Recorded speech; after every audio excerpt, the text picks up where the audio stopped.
Hello friends, welcome to my channel Sheetal's kitchen Gujarati. આજે આપણે બનાવીશું રાજસ્થાની ફેમસ પંચમેલ દાળ। આ પંચમેલ દાળ છે તે મિત્રો ખાવામાં ખૂબ જ સરસ લાગતી હોય છે અને આપણે આને 5 દાળ મિક્સ કરીને બનાવીએ છીએ એટલે એનો ટેસ્ટ છે તે નેક્સ્ટ લેવલનો આવે છે અને ખાવામાં ખૂબ જ સરસ લાગે છે। તો મિત્રો રેસીપી વિડીયો એન્ડ સુધી જરૂરથી જોજો અને ચેનલ પર નવા આવ્યા હો તો ચેનલને સબસ્ક્રાઇબ જરૂરથી કરજો। પંચમેલ દાળ બનાવવા માટે અહીંયા હું 1 કપમાં બધી જ દાળ સરખી 5 પ્રકારની 1 કપ ભરીને લઈ ગઈ છું। તો તુવેરની દાળ, ચણાની દાળ, મગની છોતરાવાળી દાળ, મગની મોગર દાળ અને અડદ દાળ, આ રીતે મેં 5 દાળને સરખા પ્રમાણમાં લઈ અને 1 કપનું માપ કરી લીધું છે। એક તપેલીમાં દાળને ઉમેરી અને આપણે તેને 2 થી 3 વાર સારા પાણીથી ધોઈ લઈશું અને અડધો કલાક માટે પલળવા માટે મૂકી દઈશું। તો જ્યારે પણ આપણે પંચમેલ દાળ કે દાળ ફ્રાય બનાવતા હોઈએ છીએ ત્યારે દાળને પલાળી રાખવી ખૂબ જરૂરી છે।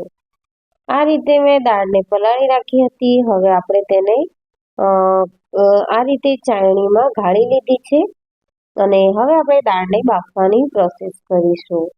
તો દાળને બાફવા માટે અહીંયા મેં કુકરમાં 2 ચમચી જેટલું ઘી ઉમેર્યું છે। આ રીતે તમે ઘીમાં વઘાર કરીને દાળને બાફશો તો દાળનો ટેસ્ટ છે તે ખૂબ જ સરસ આવશે। ઘી ગરમ થાય એટલે જે દાળ આપણે પાણી કાઢીને રાખી છે તેને ઉમેરી અને 2 થી 3 મિનિટ જેવું દાળને સાતળી લઈશું। આ રીતે ગેસની ફ્લેમ હાઈ રાખી અને આપણે 2 થી 3 મિનિટ જેવું દાળને સાતળી લેવાનું છે। તો અહીંયા તમે જોઈ શકો છો કે મેં ઘીના વઘારમાં દાળને સારી રીતે મિક્સ કરી લીધી છે। હવે અડધી ચમચી જેટલો હળદર પાવડર અને સ્વાદ પ્રમાણે મીઠું ઉમેરીશું। હળદર અને મીઠાને પણ સારી રીતે દાળમાં મિક્સ કરી લઈશું આ રીતે। અને હવે આપણે જરૂર મુજબ પાણી ઉમેરવાનું છે। દાળ આપણે પલાળી રાખી હતી એટલે વધારે પાણીની જરૂર નહીં પડે, પરંતુ અહીંયા આપણે દાળ કરતાં ડબલ એટલે કે 2 ગ્લાસ જેટલું પાણી ઉમેરી દઈશું। તો અહીંયા મેં 2 ગ્લાસ પાણી ઉમેરી અને બધી જ વસ્તુને સારી રીતે મિક્સ કરી લીધી છે। હળદર અને મીઠું ઉમેર્યા પછી ખાસ એવું જોવાનું કે બધી જ વસ્તુ સારી રીતે મિક્સ થાય। ઢાંકણ બંધ કરી દીધું કુકરનું અને 3 થી 4 વિસલ આપણે વગાડી લીધી હતી। કુકર ઠંડુ થયા પછી તમે જોઈ શકો છો કે દાળ છે તે સરસ એવી બફાઈ ગઈ છે। તો જે પંચમેલ દાળ હોય છે એ થોડી આ રીતની હોય છે, થોડી થીક એવી, તો આપણે એ રીતની જ બનાવીશું। હવે દાળનો વઘાર કરવા માટે કડાઈમાં 3 થી 4 ચમચી જેટલું ઘી લીધું છે। અહીંયા તમે દાળનો વઘાર ઘીમાં કરશો તો ખાવામાં ખૂબ જ ટેસ્ટી લાગશે એટલે મેં અહીંયા ઘી લીધું છે। ઘી સારી રીતે ગરમ થઈ જાય એટલે તેમાં અડધી ચમચી જેટલી રાઈ, અડધી ચમચી જેટલું આપણે જીરું ઉમેરીશું, સાથે જ નાની ચમચી જેટલી હિંગ ઉમેરવાની છે। સૂકા લાલ મરચાં ઉમેરીશું વઘારના અને વઘારને આપણે સારી રીતે સાતળી લઈશું। 8 થી 10 મીઠા લીમડાના પાન, 1 થી 2 તમાલપત્ર ઉમેરીશું અને બધી જ વસ્તુને આપણે કડાઈમાં સાતળી લેવાની છે। બધો જ વઘાર સારી રીતે સતળાઈ જાય એટલે આપણે 1 મીડિયમ સાઇઝની ડુંગળી લઈને ઝીણી કટ કરી લીધી છે।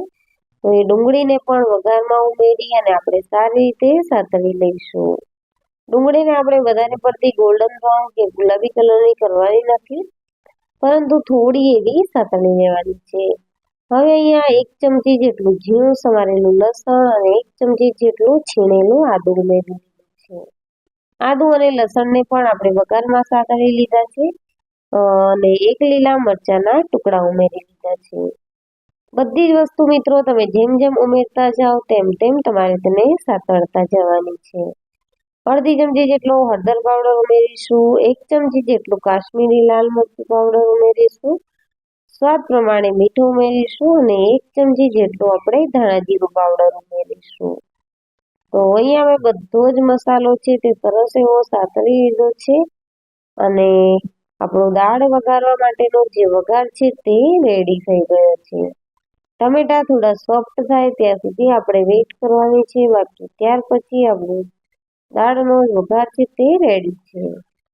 તો આ રીતે ટમેટા સોફ્ટ થઈ ગયા એટલે અહીંયા મેં દાળ ઉમેરી લીધી છે અને તમે જોઈ શકો છો કે જે પંચમેલ દાળ છે તે આ રીતની થોડી ઘાટી જ હોય છે। આમાં તમે હજી થોડું પાણી રેડી શકો છો, જેમ મેં પણ રેડ્યું છે.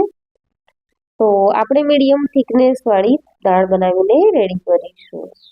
બધી જ વસ્તુને સારી રીતે મિક્સ કરી લઈશું અને લગભગ 2 થી 3 ઉભરા આવે ત્યાં સુધી આપણે દાળને ઉકળવા દઈશું. તો અહીંયા તમે જોઈ શકો છો કે દાળ છે તે આપણી સરસ એવી ઉકળી રહી છે અને જોવામાં પણ ખૂબ જ સરસ લાગી રહી છે. મિત્રો, એટલી ટેસ્ટી બની હતી કે વારે વારે બનાવીને ખાવાની ઈચ્છા થઈ જાય. તો આ રીતે આપણી પંચમેલ દાળ છે તે બનીને રેડી છે. લાસ્ટમાં આપણે લીલા ધાણા ઉમેરી અને તેને સર્વ કરવાનું છે. આ રીતે સર્વિંગ બાઉલમાં લઈ લઈશું. તો મિત્રો, આ પંચમેલ દાળની રેસીપી તમને કેવી લાગી તે મને કમેન્ટ સેક્શનમાં જરૂરથી જણાવજો. અને જો રેસીપી વિડીયો ગમ્યો હોય તો વિડીયોને લાઈક કરજો, શેર કરજો અને મારા ચેનલને સબસ્ક્રાઇબ જરૂરથી કરજો.